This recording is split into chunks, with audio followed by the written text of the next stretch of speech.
The master Prakash classes YouTube channel आप सभी लोगों का स्वागत करता है। उत्तर प्रदेश में जूनियर शिक्षक भर्ती 2021 की तैयारी करने वाले ऐसे सभी अभ्यर्थी जिन्होंने अपने सेकंड पेपर के लिए सामाजिक अध्ययन इस विषय का चुनाव किया है, तो ऐसे सभी अभ्यर्थियों के लिए हम लोग टोटल 100 प्रश्नों का प्रैक्टिस सेट लेकर आए हैं। और ये जो आपके प्रैक्टिस सेट है ये घटना चक्र की बुक से लिया गया है।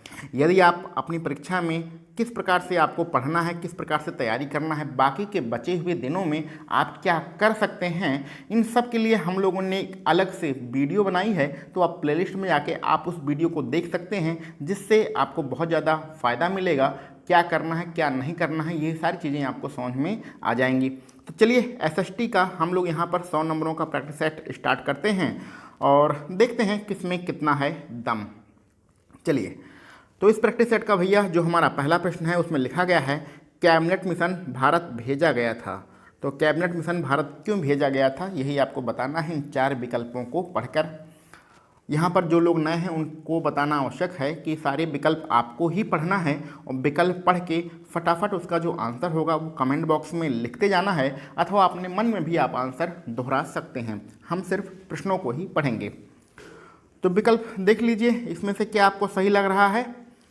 कैबिनेट मिशन भारत भेजा गया था, यहाँ पर विकल्प बी हमारा सही रहेगा। सत्ता के हस्तांतरण के लिए संवैधानिक व्यवस्था तैयार करने के लिए आपका दूसरा विकल्प बिल्कुल सही है।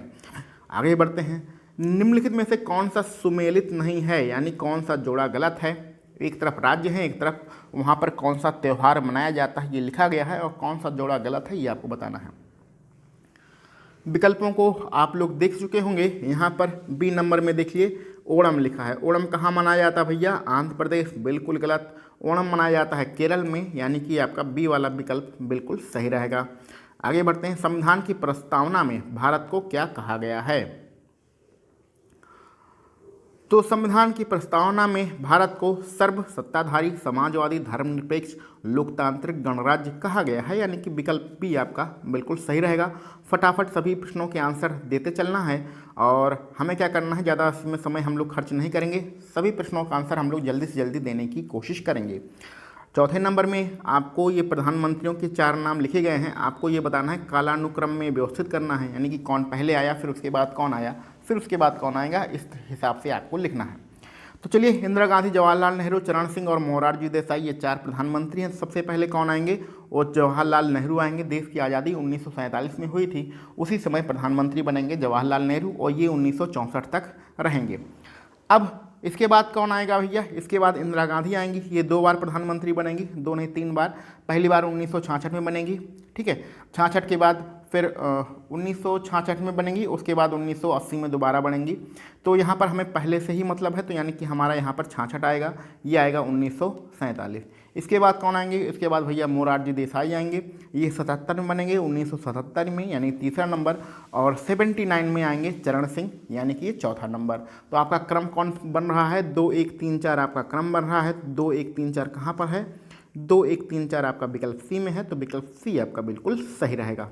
इनके बारे में डिटेल में आप पढ़ लीजिएगा किसी भी बुक से। चलिए आगे बढ़ते हैं अपने अगले प्रश्न पर। सर्वोच्च न्यायालय के न्यायाधीश किस आयु में सेवानिवृत्त होते हैं, यानी कि सुप्रीम कोर्ट के अगर जो जज होते हैं उन्हें रिटायर होना है तो कितने उम्र तक रिटायर होंगे। सबको पता है भैया 65 वर्ष, कोई इसमें दिक्कत की बात नहीं है। आगे बढ़ते हैं। संघ लोक सेवा आयोग अखिल भारतीय सेवा कर्मियों का क्या करता है। तो स्वाभाविक सी बात है, कन्फ्यूज मत होइए, विकल्प को ध्यान से पढ़िए। संघ लोक सेवा आयोग अखिल भारतीय सेवा कर्मियों का चयन करता है, विकल्प सी यहाँ पर हमारा सही रहेगा। आगे बढ़ते हैं। किसी राज्य का जो उच्चतम विधि अधिकारी होता है वो कौन होता है। तो जो सबसे हाई पावर का विधि अधिकारी होता है वो कौन होता है, महाधिवक्ता होता है। यहाँ पर राज्यों की बात हो रही है, आपका विकल्प बी यहाँ पर बिल्कुल सही रहेगा। आगे बढ़ते हैं 8वें नंबर पर। निम्न में से कौन सा युग्म सही नहीं है। चलिए, कौन सा जोड़ा गलत है ये बताना है। एक तरफ नदियों के नाम है, एक तरफ उनके किनारे बसे हुए वो नदियाँ किस देश में हैं ये लिखी गई हैं। तो चलिए बताइए। तो देखिए सब यहाँ पर आपका ए बी सी सब सही है। डी को जरा ध्यान से देखिए, रोन नदी स्पेन में है, गलत है। रोन नदी कहाँ है? स्विट्जरलैंड में है। और रोन नदी के किनारे कौन सा शहर है आपका? स्विट्जरलैंड का जो शहर है जिसको हम लोग जेनेवा के नाम से जानते हैं वो रोन नदी के किनारे है। रोन कहाँ पर है? स्विट्जरलैंड में है। क्लियर। आगे बढ़ते हैं 9वें नंबर पर। राष्ट्रपति ने अब तक कितनी बार राष्ट्रीय आपातकाल की घोषणा किया है? तो राष्ट्रीय आपातकाल की जो घोषणा की गई है अब तक कितनी बार की गई है? अब तक 3 बार की गई है। कब? 1962, 1971 और 1975। ठीक है। आगे बढ़ते हैं 10वें नंबर पर। लक्षद्वीप किस प्रकार के द्वीपों का समूह है? लक्षद्वीप के बारे में बताना है कि ये किस प्रकार के द्वीपों का समूह है।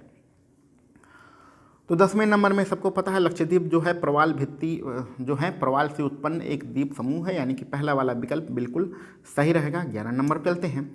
हमारे संविधान में न्यायिक समीक्षा की जो अवधारणा है वो किस संविधान से लिया गया है, यानी किस देश के संविधान से लिया गया है? तो न्यायिक समीक्षा की जो अवधारणा है, जो बात है, वो आपका विकल्प बी अमेरिका से लिया गया है, यानी USA। दूसरा विकल्प आपका सही रहेगा। आगे बढ़ते हैं 12 नंबर पर। निम्नलिखित में से पूर्वी द्वीप समूह का कौन सा द्वीप 3 देशों में विभाजित है? तो यानी कि भारत के नीचे जो पूर्वी द्वीप समूह हैं, बहुत सारे छोटे छोटे द्वीप हैं और छोटे भी हैं बड़े भी हैं, उसमें से कौन सा ऐसा द्वीप समूह है जो जिसमें टोटल 3 देश हैं? तो उसका नाम है ब्रोनियो। ठीक है। ब्रोनियो देश किसके अंतर्गत में आता है? इंडोनेशिया के अंतर्गत में आता है। ये इंडोनेशिया, मलेशिया और एक ब्रुनोई देश है। 3 भागों में ये ब्रोनियो द्वीप समूह है, ये विभाजित है। 3 देश, पहला ये ब्रुनोई देश ही है, इसका 73% भाग इंडोनेशिया है और थोड़ा बहुत भाग ये मलेशिया के भी कवर करता है। तो यहाँ पर 3 देशों का कब्जा है इस द्वीप समूह पर। ठीक है। आगे बढ़ते हैं अपने अगले प्रश्न पर। किस संवैधानिक संशोधन विधेयक से मतदाता की जो आयु है वो 21 वर्ष से घटाकर 18 वर्ष की गई थी? तो कौन सा संविधान संशोधन था? यहाँ पर आपका 61वां संविधान संशोधन। विकल्प सी आपका बिल्कुल सही रहेगा। आगे बढ़ते हैं 14 नंबर पर। निम्न में से कौन रेजिड्यूल पर्वत का उदाहरण है? अब देखिए ये नाम पढ़ के सब लोग कंफ्यूज हो जाएंगे कि रेजिड्यूल क्या पर्वत कौन सा होता है। अरे भाई, हम लोग जो हिंदी में अवशिष्ट पर्वत कहते हैं उसी को अंग्रेजी में रेजिड्यूल पर्वत कहते हैं। तो ये अवशिष्ट पर्वत के बारे में पूछ रहा है। अब जैसे इसने अवशिष्ट पर्वत कहा, आपका तुरंत टिक लग जाएगा अरावली। अरावली भारत का सबसे पुराना पर्वत है। यह अवशिष्ट पर्वत है जिसकी ऊंचाई धीरे धीरे समय के साथ कम हो गई है। आगे बढ़ते हैं। जिला न्यायालयों के न्यायाधीशों की नियुक्ति किसके द्वारा की जाती है? तो जिला न्यायालय में जो न्यायाधीश होते हैं उन्हें कौन नियुक्त करता है? तो स्वाभाविक सी बात है, उन्हें राज्यपाल नियुक्त करेंगे। पहला विकल्प हमारा यहाँ पर बिल्कुल सही रहेगा। आगे बढ़ते हैं अपने 16 नंबर के प्रश्न पर और 1 मिनट का हमें समय दीजिए इसको एडजस्ट करने के लिए। हाँ, आगे बढ़ते हैं। गुरु शिखर पर्वत जो चोटी है वो कौन से राज्य में है? तो गुरु शिखर पर्वत चोटी आपके राजस्थान राज्य में है। पहला विकल्प यहाँ पर बिल्कुल सही है। आगे बढ़ते हैं। किसने कहा था कोई भी राजनीति धर्म से रहित नहीं है? ऐसा किसने कहा था? तो ऐसा महात्मा गांधी ने कहा था। विकल्प बी यहाँ पर हमारा बिल्कुल सही है। आगे बढ़ते हैं। अरावली एवं विंध्य श्रृंखलाओं के मध्य कौन सा पठार है? तो अरावली और विंध्य जो पर्वत है उसके बीच में कौन सा पठार पड़ता है? ध्यान से विकल्पों को देखिएगा, गलत आंसर नहीं देना है। और 18 प्रश्न के लिए जो मालवा का पठार है ये हमारा सही आंसर रहेगा। आगे बढ़ते हैं। मेयर जो आपके शहरों के मेयर होते हैं उनका कार्यकाल कितने वर्ष का होता है? तो मेयर का कार्यकाल 5 वर्ष के लिए होता है। विकल्प डी यहाँ पर बिल्कुल सही है। आगे बढ़ते हैं। भारत के निम्नलिखित राज्यों को उनके भौगोलिक क्षेत्रफल के घटते हुए क्रम में व्यवस्थित करना है, यानी किसका क्षेत्रफल ज़्यादा है किसका क्षेत्रफल कम है, इसी क्रम में हमें लगाना है। सबसे पहले सबसे बड़ा, फिर उससे छोटा, फिर उससे छोटा, यही क्रम हमें बनाना है। चलिए पहले स्टार्ट करते हैं।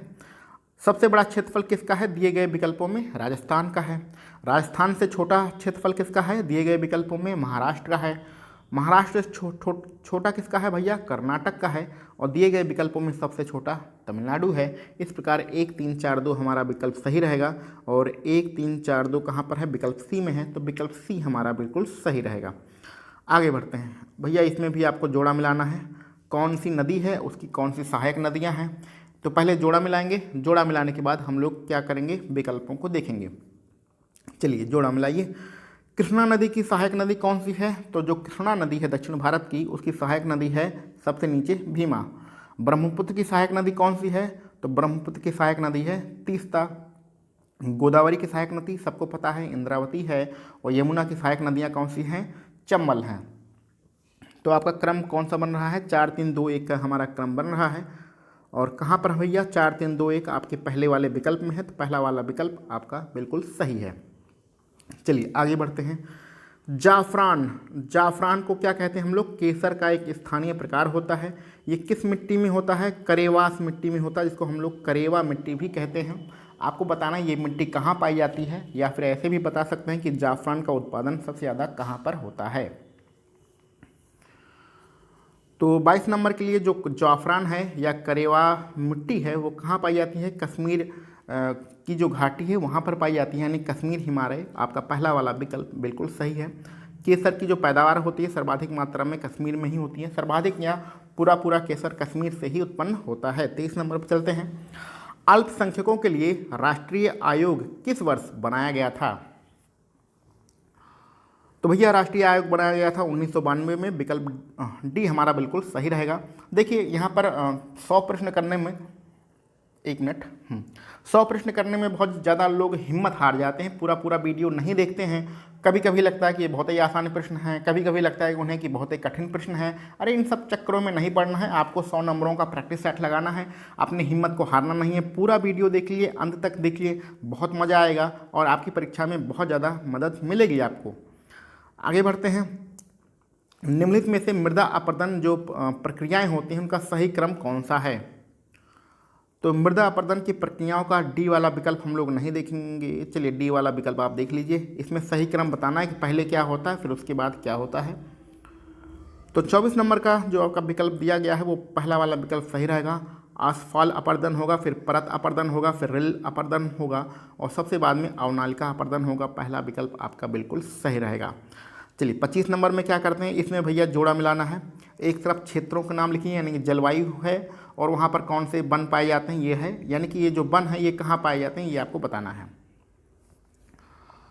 तो चलिए स्टार्ट करते हैं। उष्ण कटिबंधीय वन कहाँ पाया जाएगा भैया? ये साइलेंट वैली में पाया जाएगा, यानी कि केरल, यहाँ पर केरल और तमिलनाडु की बात हो रही है। उष्ण कटिबंधीय वन साइलेंट वैली कहाँ पर भैया? केरल में है। शंकु वृक्ष कहाँ पाए जाएंगे? जो शंकुधारी वृक्ष होते हैं वो आपके पहाड़ी प्रदेशों में पाए जाएंगे, जहाँ पर ठंडी बहुत ज़्यादा होती है, जैसे कि उत्तराखंड है और यहाँ पर आपका हिमाचल प्रदेश है। ठीक है। कच्छ वन पाए जाए कहाँ पाए जाएंगे? कच्छ मतलब यहाँ पर दलदली वाली ज़मीन होती है। दलदल कहाँ पर है? पश्चिम बंगाल में है। पश्चिम बंगाल में कौन सा वन है? सुंदरबन है। ठीक है। पतझड़ वाला वन कहाँ पाए जाएंगे? पतझड़ वाले वन अपने यहाँ पाए जाएंगे, यानी कि राजस्थान मध्य प्रदेश वाले इलाके में। कुल मिला के राजस्थान इसका सही रहेगा। तो यहाँ पर 4 2 1 3 हमारा क्रम बन रहा है। 4 2 1 3 कहाँ पर है? 4 2 1 3 आपके विकल्प डी में है, तो विकल्प डी आपका बिल्कुल सही रहेगा। आगे बढ़ते हैं।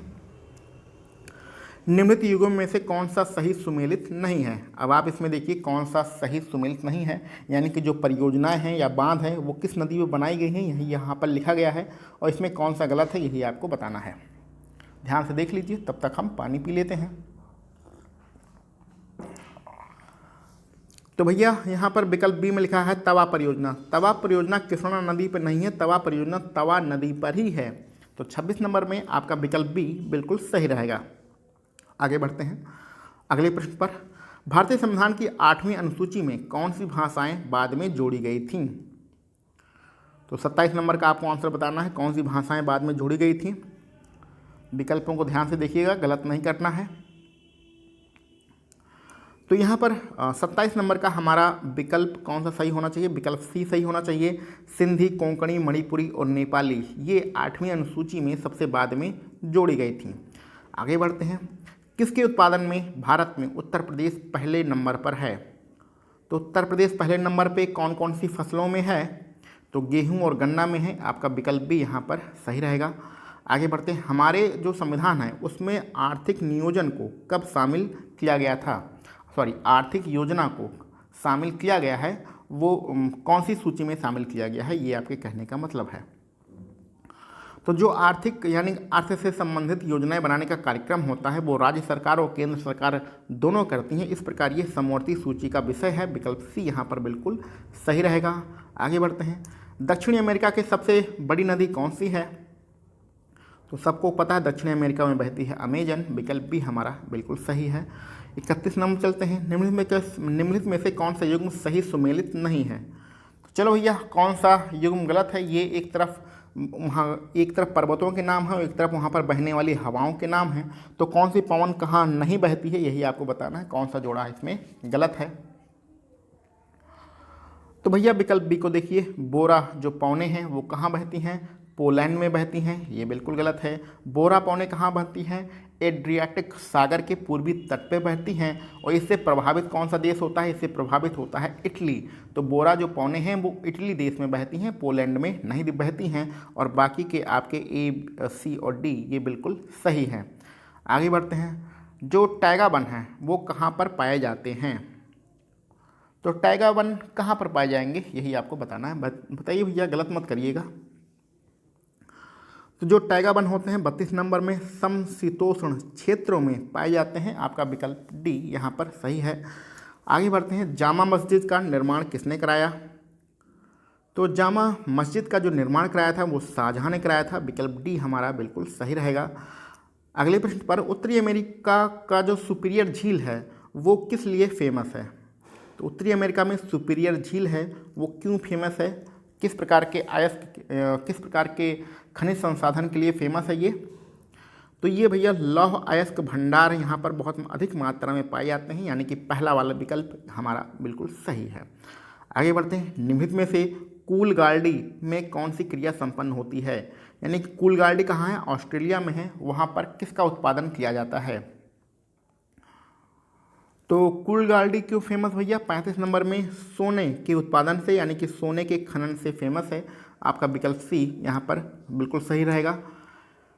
एक चिली देश में जगह है जिसका नाम है चुक्यूकमाटा, ठीक है। ये किस खनिज के लिए प्रसिद्ध है? तो ये भैया तांबे के लिए फेमस है। आपका पहला विकल्प बिल्कुल सही है। ये ऐसे वन लाइनर प्रश्न में ज़्यादा समय हमें नहीं लगाना है, फटाफट आंसर बताते चलना है। लोकतंत्रीय विकेंद्रीकरण का क्या मतलब होता है, ये आपको बताना है 37 नंबर पे। तो विकेंद्रीकरण का मतलब होता है स्थानीय सरकार। विकल्प डी हमारा यहाँ पर इस दिए गए विकल्पों में सबसे सही रहेगा। आगे बढ़ते हैं। नेशनल प्लानिंग कमेटी का गठन कब किया गया था? तो उसका गठन किया था, किसने किया था ये बताना है। तो नेशनल प्लानिंग कमेटी का जो गठन किया था 38 नंबर में, वो सुभाष चंद्र बोस जी ने किया था। आपका विकल्प सी यहाँ पर बिल्कुल सही रहेगा। आगे बढ़ते हैं। भारत में छिपी हुई बेरोजगारी, जिसको हम लोग प्रच्छन्न बेरोजगारी भी कहते हैं, मुख्य रूप से किससे संबंधित हैं? ये आपके 4 विकल्प दिए गए हैं। इन चारों में से कौन कौन सा सही हो सकता है? विकल्प अभी हम लोग नीचे दिया गया है, उसको बाद में देखेंगे। तो जो प्रच्छन्न बेरोजगारी होती है वो कृषि क्षेत्र और ग्रामीण क्षेत्र से संबंधित होती हैं, यानी कि पहला और दूसरा हमारा सही रहेगा। और पहला और दूसरा कहाँ पर है? विकल्प आपका डी में है, तो विकल्प डी आपका बिल्कुल सही है। चलिए आगे बढ़ते हैं। कोयला किस प्रकार का उदाहरण है? तो कोयला हमें किस प्रकार की चट्टानों से मिलता है, ये कहने का मतलब है। तो कोयला हमारा परतदार चट्टानों से प्राप्त होता है। विकल्प सी यहाँ पर हमारा बिल्कुल सही है 40 नंबर के लिए। आगे बढ़ते हैं। क्लाइमेट चेंज परफॉर्मेंस इंडेक्स में भारत का कौन सा स्थान है? जो कि ये 2021 की बात है। Climate change performance index Bharat का कौन सा स्थान है? तो भारत का भैया 10वां स्थान है, 10वें नंबर पर है। पहला वाला विकल्प यहाँ पर सही है। आगे बढ़ते हैं। बेल्ट एंड रोड इनिशिएटिव का संबंध किस देश की विदेश नीति से है? तो 42 नंबर में आपका क्या सही होना चाहिए? ये जो रोड है वो पाकिस्तान और अफगानिस्तान से होकर बन रही है, ठीक है। पाक अधिकृत कश्मीर से होकर जाती है। तो अब आपको पता चल गया होगा किसकी बात हो रही है, चाइना की बात यहाँ पर हो रही है। आगे बढ़ते हैं 43 नंबर पे। नगर पंचायत की वार्ड समिति के बारे में कौन से विषय सही है? चलिए, वार्ड समिति के बारे में ये आपके 4 चीज़ें लिखी गई हैं, इसमें से कौन कौन सा सही है ये आपको बताना है। इनको पढ़ लीजिए, विकल्प अभी हम लोग बाद में देखेंगे। तो चलिए इसमें जो आपका हम इसका आंसर बता देते हैं, पहला, दूसरा, तीसरा, ये तीनों यहाँ पर हमारे वार्ड समिति के बारे में सही हैं, ये चौथा वाला गलत है। तो यानी कि पहला, दूसरा, तीसरा कहाँ पर है? पहला, दूसरा, तीसरा आपके विकल्प सी में है। तो 43 नंबर के लिए आपका विकल्प सी यहाँ पर बिल्कुल सही रहेगा। आगे बढ़ते हैं 44 नंबर पर। हम्पी किस साम्राज्य के अवशेष हैं? तो हम्पी में कौन सा साम्राज्य था भैया? हम्पी में सबको पता है विजयनगर साम्राज्य था, जिसको ख़त्म कर दिया गया। विकल्प सी यहाँ पर हमारा सही है। पर्यावरण में ग्रीन हाउस प्रभाव में वृद्धि होती है। तो ग्रीन हाउस प्रभाव में वृद्धि होती है, क्यों होती है, यही आपको बताना है।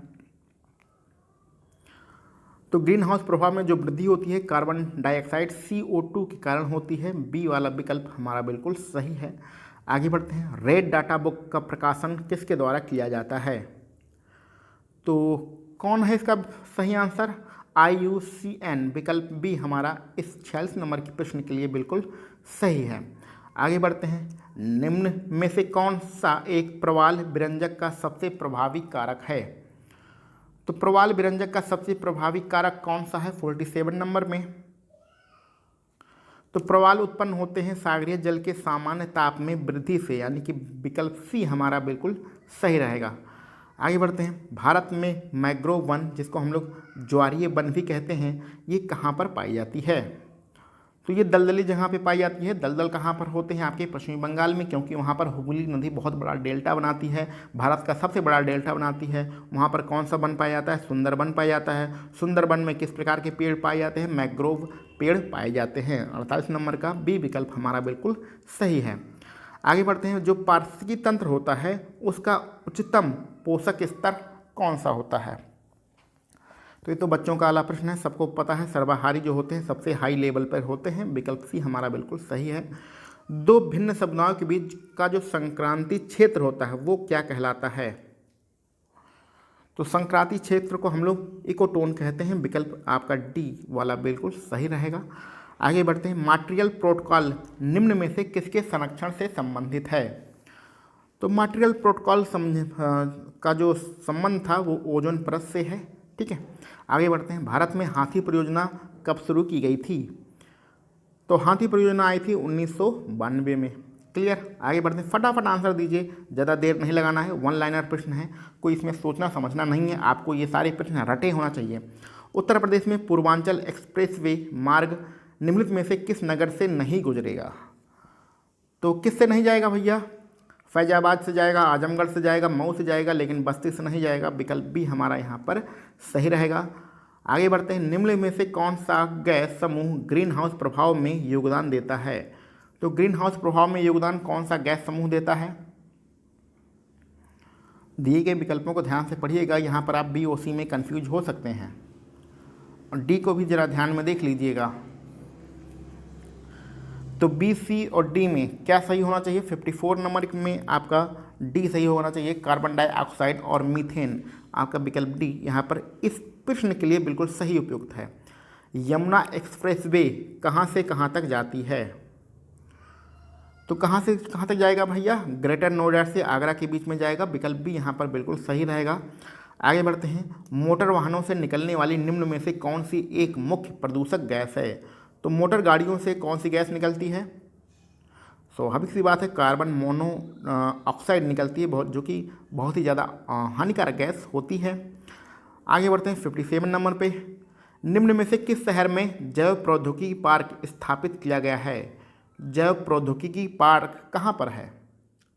तो ये है भैया लखनऊ में। विकल्प भी हमारा यहाँ पर बिल्कुल सही रहेगा। आगे बढ़िए। निम्न युग्म में से कौन सा सही सुमेलित नहीं है? तो कौन सा जोड़ा गलत है ये आपको बताना है। देख लीजिए एक बार ध्यान से विकल्पों को, थोड़ा बहुत सोच समझ के आप आंसर दीजिएगा। तो 58 नंबर में जो आपका सी लिखा गया है चूड़ी उद्योग, चूड़ी उद्योग लिखा है शाहजहांपुर, जो कि बिल्कुल गलत है। चूड़ी मतलब कांच, यानी कांच उद्योग भी कह सकते हैं अथवा चूड़ी उद्योग कह सकते हैं। इसके लिए कौन सा शहर प्रसिद्ध है? शहर प्रसिद्ध है फिरोजाबाद। तो शाहजहांपुर नहीं होगा बल्कि फिरोजाबाद हमारा सही रहेगा। आगे बढ़ते हैं। आयुर्वेद के जो जनक हैं वो किसे माना जाता है? तो ऐसे तो बहुत ही आसान प्रश्न है, बच्चों वाले प्रश्न हैं ये। आयुर्वेद के जनक हैं चरक भाई साहब। चरक ऋषि चरक, ये भाई साहब नहीं होंगे, सॉरी। कौन सी दो सभ्यताओं में ने गांधार कला शैली की रचना की है? तो किन दो सभ्यताओं के द्वारा मिलकर गांधार कला शैली विकसित हुई है? यहाँ पर भारतीय और यूनानी, आपका विकल्प डी बिल्कुल सही रहेगा। आगे बढ़ते हैं। मानव द्वारा सबसे पहले किस धातु का प्रयोग किया गया था? तो सबसे पहले जिस धातु का प्रयोग किया गया था उसका नाम है तांबा। ठीक, आगे बढ़ते हैं। ऋग्वेद में वर्णित देवताओं में सबसे प्रमुख देवता कौन है? तो ऋग्वेद के सबसे इम्पॉर्टेंट, सबसे प्रमुख देवता कौन है? उनका नाम है इंद्र। पहला विकल्प हमारा बिल्कुल सही रहेगा। आगे बढ़ते हैं। 63 नंबर पर, गौतमी पुत्र शाक्तकर्णी किस वंश के शासक थे? तो ये किस वंश से संबंधित है? सातवाहन वंश से संबंधित है। विकल्प डी हमारा बिल्कुल सही रहेगा। लोकतंत्र के दो रूप कौन से होते हैं? तो लोकतंत्र के दो रूप प्रत्यक्ष और अप्रत्यक्ष होते हैं। विकल्प बी हमारा यहाँ पर 64 नंबर प्रश्न के लिए सही रहेगा। आगे बढ़ते हैं। किस वंश द्वारा बहुत बड़े पैमाने पर सोने की मुद्राएं, जो सोने की मोहरें हैं, वो चलाई गई थीं? तो किसके द्वारा चलाई गई थी? कुषाणों के द्वारा। आपका विकल्प सी यहाँ पर बिल्कुल सही है। आगे बढ़ते हैं। नैनार, ये दक्षिण भारत से संबंधित हैं। ठीक है, तो नैनार किससे संबंधित हैं? ये दक्षिण भारत में पाए जाते हैं। तो जो नैनार हैं वो शैव संप्रदाय, जिसको हम लोग शिव संप्रदाय भी कहते हैं, उससे संबंधित हैं। दक्षिण भारत में गंग राजवंश बहुत ज़्यादा फेमस था। इनकी राजधानी क्या थी, ये आपको बताना है। तो गंगों की जो राजधानी थी वो कोलर थी। दिए गए विकल्पों में 67 नंबर में कोलर हमारा बिल्कुल सही रहेगा। आगे बढ़ते हैं। तिरुपति जो मंदिर है वो किस राज्य में है? तो तिरुपति है आंध्र प्रदेश में। आपका विकल्प बी बिल्कुल सही है। हर्षवर्धन द्वारा रचित नाटक का क्या नाम है? तो हर्षवर्धन द्वारा जो रचित नाटक है उसका नाम है रत्नावली। आपका विकल्प सी यहाँ पर बिल्कुल सही है। आगे बढ़ते हैं। टीपू सुल्तान की मृत्यु हुई थी 1799 में, और इनकी मृत्यु किस युद्ध के दौरान हुई थी? तो यहाँ पर टीपू सुल्तान मैसूर के राजा थे, उसकी राजधानी है श्रीरंगपट्टम, और श्रीरंगपट्टम के युद्ध में 1799 में इनकी मृत्यु हुई थी। आगे बढ़ते हैं। ईसा पूर्व द्वितीय सदी में कागज बनाने की जो कला है, इसका विकास किसने किया था? तो कागज बनाना सबसे पहले चीनियों के द्वारा खोजा गया था। पहला वाला विकल्प हमारा बिल्कुल सही है। न्याय की चेन की स्थापना किसने किया था? तो न्याय की चेन की स्थापना किसने किया था? किस यहाँ पर मुगल सम्राट की बात हो रही है। 72 नंबर में जहांगीर हमारा बिल्कुल सही रहेगा। विकल्प सी यहाँ पर हमारा सही है। आगे बढ़ते हैं। निम्नलिखित में से कौन सा कर भारत सरकार द्वारा नहीं लिया जाता है? तो कौन सा टैक्स नहीं लिया जाता है भारत सरकार के द्वारा? यहाँ पर मार्ग कर, जिसको हम लोग टोल टैक्स कहते हैं, ये नहीं लिया जाता है भारत सरकार के द्वारा। ठीक है, अब टोल टैक्स तो लगता है, टोल टैक्स किसके द्वारा लिया जाता है? टोल टैक्स जो कंपनियां सड़क बनाती हैं उनके द्वारा लिया जाता है। ये भारत सरकार किसी व्यक्ति पर टोल टैक्स नहीं लगाता है। ठीक है, सॉरी। आगे बढ़ते हैं। चलिए गुरु गोविंद सिंह के बारे में बात करते हैं। गुरु गोविंद सिंह के बारे में कौन सी चीज़ें इसमें सही लिखी गई हैं, ये आपको बताना है।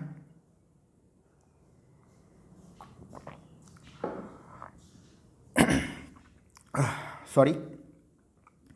तो जब भी इस प्रकार के आपको प्रश्न दिए गए हों जिसमें आपका ऐसा विकल्प हो सभी सही हैं, वो आपको बताया कि लगभग 75% प्रश्नों में यही विकल्प आपका सही होता है। यानी गुरु गोविंद सिंह के बारे में पहला, दूसरा, तीसरा, ये तीनों कथन हमारे सही हैं। यानी इस प्रश्न के लिए विकल्प डी हमारा बिल्कुल सही रहेगा। तो 75 नंबर में भैया जोड़ा मिलाना है। चलिए जोड़ा मिलाते हैं। कौन सा वायसराय या गवर्नर जनरल किससे संबंधित हैं, यही आपको बताना है। चलिए जोड़ा पहले मिलाते हैं, बाद में हम लोग विकल्पों को देखेंगे। तो रॉबर्ट क्लाइव, पहले लिखा है रॉबर्ट क्लाइव, ये किससे संबंधित हैं? तो बंगाल में द्वैत शासन से संबंधित हैं। बी नंबर में लिखा है विलियम बैटिक, ये किससे संबंधित हैं? तो उन्होंने अंग्रेजी शिक्षा का बहुत ज़्यादा प्रचार प्रसार किया था। ठीक है, भारत में अंग्रेजी शिक्षा को लागू किया था। और चार्ल्स मैटकॉफ, ये किससे संबंधित हैं? तो इन्होंने प्रेस पर लगे जो प्रतिबंध थे उसको हटा दिए थे। और लॉर्ड कर्जन किससे संबंधित हैं? इनके बारे में तो भूलिएगा नहीं, ये बंगाल के विभाजन से संबंधित हैं। तो इस प्रकार 3, 4, 1, 2 हमारा सही रहेगा क्रम। तो 3, 4, 1, 2 ये आपका पहले वाले विकल्प में है। तो पहला वाला विकल्प हमारा यहाँ पर बिल्कुल सही है। आगे बढ़ते हैं, हिम्मत मत हारिए, पूरा प्रैक्टिस सेट ध्यान से देखते रहिए। ठीक है, शिवाजी के शासनकाल में चौथ क्या था? तो चौथ से हमें क्या मतलब है, ये शिवाजी की बात हो रही है। तो चौथ एक प्रकार का टैक्स होता था, एक प्रकार कर होता था। ठीक है, आगे बढ़ते हैं। अंग्रेजों ने भारत में अपना सबसे पहला जो कारखाना है वो किस जगह पर स्थापित किया था? तो सबसे पहला कारखाना सूरत में स्थापित किया गया था, विकल्प डी हमारा यहाँ पर बिल्कुल सही है। एंग्लो मराठा युद्ध में मराठाओं की हार का क्या कारण था? तो मराठाओं की हार का क्या कारण था? योग्य नेतृत्व की कमी, सैनिक दुर्बलता और अंग्रेजों की ताकत का सही अनुमान न लगाना। यही आपका विकल्प सी, डी, ए, बी, सी तीनों सही है। इस प्रकार आपका इसमें विकल्प डी बिल्कुल सही रहेगा। भारत में गुलाम वंश की स्थापना किसने किया था? तो गुलाम वंश की स्थापना कुतुबुद्दीन ऐबक के द्वारा किया गया था। ये आपका बिल्कुल सही होना चाहिए। ऐसे प्रश्न तो आपके गलत होने ही नहीं चाहिए। ठीक है, ऐसे प्रश्न गलत हो जाए तो पढ़ना ही बेकार है। आगे बढ़ते हैं, यहाँ पर भी आपके कुछ वायसराय और अथवा जो है गवर्नर जनरल दिए थे हैं, उन्होंने क्या काम किया था यही आपको बताना है, कौन किससे संबंधित है। चलिए स्टार्ट करते हैं 80 नंबर के प्रश्न में। लॉर्ड ऑकलैंड किससे संबंधित हैं? तो ये संबंधित हैं न्यायालय में फारसी लिपि को समाप्त करने के लिए, यानी कि विकल्प तीसरा वाला हमारा सही है। मिंटो जो फर्स्ट हैं ये किससे संबंधित हैं? रणजीत सिंह के साथ इन्होंने संधि किया था। एलन बरो किससे संबंधित हैं? एलन बरो ने सिंध इस समय पाकिस्तान में है उस पर जीत हासिल की थी। और डलहौजी किससे संबंधित हैं? डलहौजी हैं पब्लिक वर्क्स विभाग की स्थापना करने के लिए। इस प्रकार आपका 3, 4, 2, 1 ये हमारा विकल्प सही रहेगा।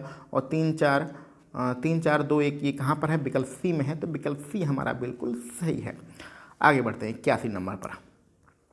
1919 में गांधी जी ने सत्याग्रह सभा का आयोजन निम्न में से किसके विरोध के लिए किया था? तो चलिए इस प्रश्न का आंसर दीजिए। बिल्कुल सही आंसर देना है, रोलट एक्ट के विरोध में किया था। ठीक है, जलियांवाला बाग नरसंहार कांड मत लिखिएगा, रोलट एक्ट लिखिएगा। विकल्प बी आपका सही रहेगा। आराम हराम है ये नारा किसने दिया था? बहुत फेमस नारा है ये, किसने दिया था? 82 नंबर में। अच्छा देखिए यहाँ पर थोड़ा सा कन्फ्यूजन हो रहा है। 82 नंबर में आराम हराम है ये नारा जवाहरलाल नेहरू के द्वारा दिया गया था। विकल्प ए हमारा बिल्कुल सही रहेगा। ठीक है, आगे बढ़ते हैं 83 नंबर पर। निम्नलिखित में से कौन गांधीवादी विचारधारा के अग्रणी प्रतिपादक हैं? तो गांधीवादी जो विचारधारा है उससे संबंधित कौन है? उससे संबंधित है विनोबा भावे। विकल्प सी यहाँ पर हमारा बिल्कुल सही है। एक पुस्तक है जिसका नाम है लाइफ डिवाइन, इसके राइटर कौन है ये आपको बताना है।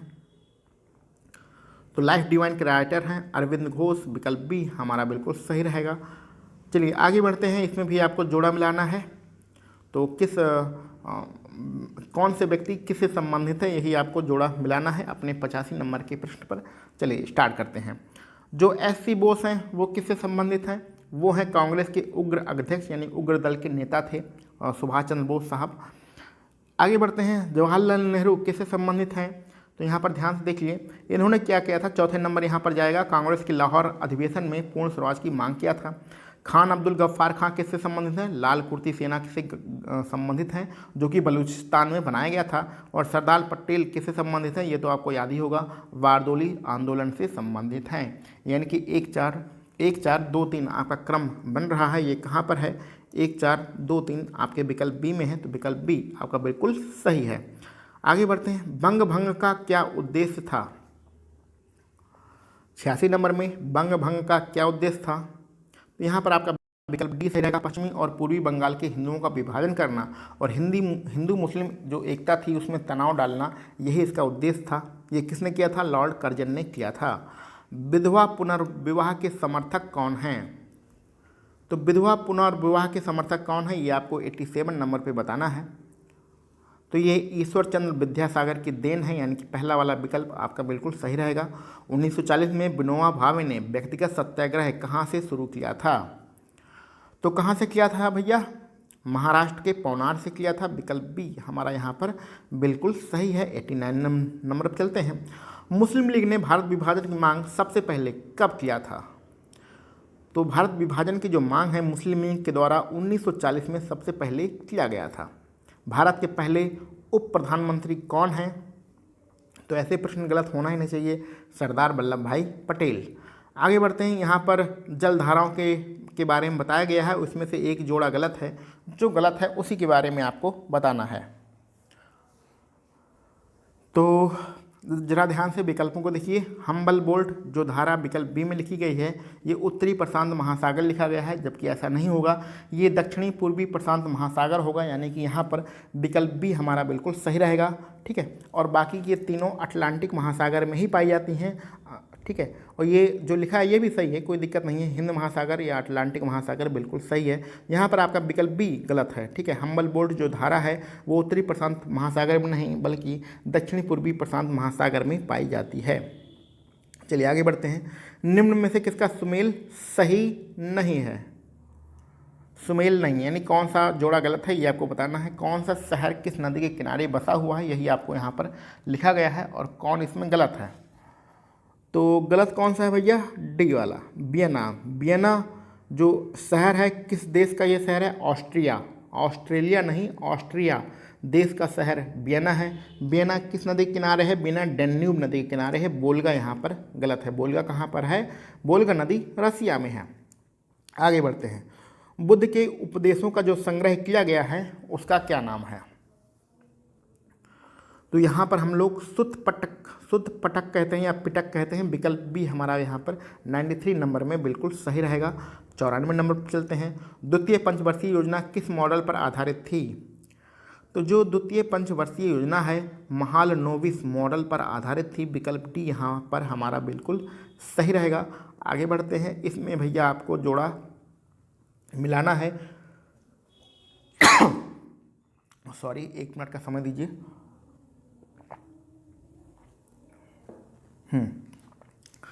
100 प्रश्न बोलते बोलते खांसी भी आ जाती है, बहुत सारी दिक्कतें होती हैं लगातार इनको सॉल्व कराने में। तो 5 नंबर के क्वेश्चन है उसमें एक तरफ क्या लिखा है? कोयला क्षेत्र है, और वो किस देश में है ये आपको बताना है। ठीक है, चलिए स्टार्ट करते हैं। डोनेट्स ये कहाँ पर है? डोनेट्स ये भैया कहाँ पर है? ये कहाँ होना चाहिए आपका? कहाँ पर जाना चाहिए? यूक्रेन। ये जाना चाहिए यूक्रेन में। ठीक है, कुछ नेट्स कहाँ पर जाना चाहिए? ये आपका जाएगा रसिया में। लंकाशायर बहुत ही फेमस है। लंकाशायर की एक क्रिकेट टीम भी है। ये कहाँ पर है भैया? आपके ब्रिटेन में, यानी कि यूके में जाएगा। और सार कहाँ पर है? ये आपके जर्मनी में है। तो इस प्रकार जो आपका क्रम बन रहा है 4 3 2 1 बनेगा। 4 3 2 1। अब आप विकल्पों को देख लीजिए। तो 4 3 2 1 कहाँ पर है? आपका विकल्प बी में है। तो विकल्प बी यहाँ पर आपका बिल्कुल सही रहेगा।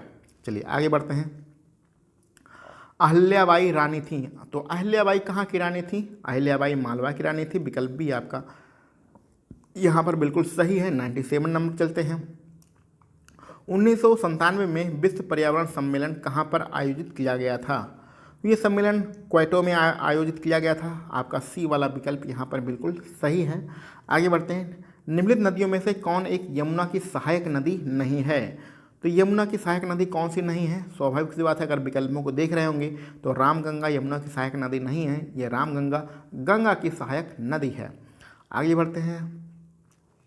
किस नदी घाटी की गहरी खड्डभूमि के लिए विख्यात है? यानी ऐसी कौन सी नदी है जो गहरी खड्डभूमि के लिए फेमस है? खड्डभूमि में हम लोग गर्त भी गर्त तो समुद्र में होता है, इसको हम लोग भ्रंश घाटी भी कह सकते हैं। तो कौन इसके लिए सबसे ज़्यादा विख्यात है? सबसे गहरा किस में है? सबसे गहरा आपका चंबल में है। जो भ्रंश घाटी है, हाँ, घाटियाँ होती हैं वो नर्मदा में भी पाई जाती हैं। ठीक है, और ताप्ती, सोन में भी और ताप्ती में सब में पाई जाएंगी, लेकिन सबसे गहरी जो घाटी होगी, भ्रंश घाटी होगी, वो आपके चंबल में ही पाई जाएगी, चंबल नदी में पाई जाएगी। आगे बढ़ते हैं आज के अपने आखिरी प्रश्न पर, और इसमें लिखा है सौर प्रणाली में सर्वाधिक चंद्रमा वाला ग्रह कौन सा है? तो सर्वाधिक उपग्रह किस ग्रह के हैं भैया? तो सर्वाधिक जो उपग्रह हैं वो शनि ग्रह के हैं। तो इस प्रकार आपका विकल्प भी यहाँ पर बिल्कुल सही रहेगा। तो इस प्रकार इस प्रैक्टिस सेट में टोटल हम लोगों ने सामाजिक अध्ययन के 100 प्रश्नों को सॉल्व किया है। इन 100 प्रश्नों में आपके कितने प्रश्न सही हो रहे हैं, आपके कितने नंबर बन रहे हैं, उसको कमेंट बॉक्स में ज़रूर बताइएगा। इसके अलावा यदि आपके कोई मित्र जूनियर शिक्षक भर्ती की तैयारी कर रहे हैं तो उन्हें भी आप यह वीडियो शेयर कर दीजिएगा। बाकी के बचे हुए दिनों में हमें किस हिसाब से पढ़ना है, कैसे पढ़ना है, इसकी पूरी वीडियो बनाई जा चुकी है। आप उस वीडियो को जाके देख लीजिएगा, आपको बहुत ज़्यादा मदद मिलने वाली है। बिल्कुल भी आपको घबराना नहीं नहीं है, टेंशन नहीं लेना है, आप लोगों का लगातार पढ़ते रहिए, सिलेक्शन जरूर होगा। तो चलिए मिलते हैं हम लोग अपने अगले प्रैक्टिस सेट में। आप सभी लोगों को वीडियो देखने के लिए बहुत बहुत धन्यवाद।